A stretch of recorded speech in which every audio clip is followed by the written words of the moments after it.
Hi everyone! So today, itatry natin ang Italianis sa may Robinson's Magnolia. Yan yung itsura ng interior ng Italianis sa may Rob Magnolia. Medyo mahaba yung pila pero pagdating namin, binigyan nila kami ng olive oil and vinaigrette at may kasama na tong tinapay. Ang gusto ko dito yung tinapay nila ay malambot. Madalas kasi sa ganitong klase ng restaurant ay medyo matigas ang tinapay. Gusto ko rin yung clam chowder nila, hindi siya ganun kalansa and gusto ko yung consistency niya, sakto lang. Hindi rin ganun ka-overwhelming yung seafood taste niya. Ang mga in-order namin ay calamares, umorder din kami ng Four Seasons nila na salad. Sa pasta naman, umorder kami ng chicken truffle pasta nila. Umorder din kami ng spaghetti meatballs. Ayan yung itsura niya and mukha siyang malinamnam talaga.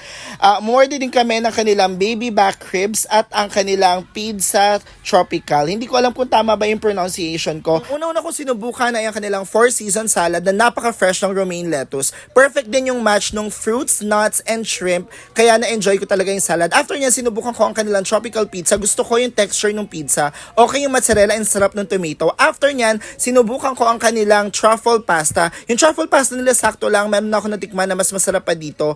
After ng truffle pasta, ang sarap nito. Ito talaga yung favorite ko, yung baby back ribs. Makikita nyo naman guys sa video, sobrang lambot niya, sobrang linanamnam. Kaya ito talaga ang aking favorite. After niyan, sinubukan ko ang kanilang spaghetti meatballs. Nagustuhan ko yung sauce nito, pati yung meatballs mismo. After ko tikman yung meatballs, sinubukan ko ang calamares. Para sa akin yung calamares nila ay medyo walang lasa. Ito guys yung itsura ng buong order namin.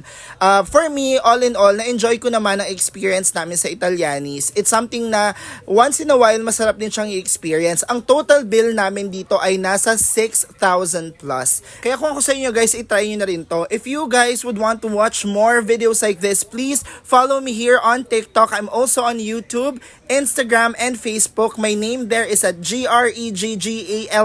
Thank you for watching!